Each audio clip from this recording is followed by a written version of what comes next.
दोन व्यक्तींना सेम आजारासाठी सेम औषध घेणं योग्य आहे का? व्यक्ती तितक्या प्रकृती ही म्हण आपल्या सगळ्यांना माहितीच आहे आणि यालाच काहीसं अनुसरून होमिओपॅथी काम करते।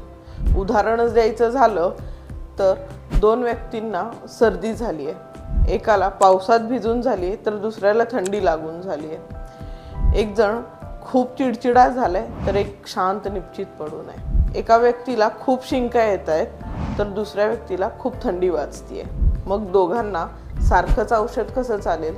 आणि म्हणूनच होमिओपॅथीमध्ये थिअरी ऑफ इंडिव्हिज्युअलायझेशन ही संकल्पना आहे।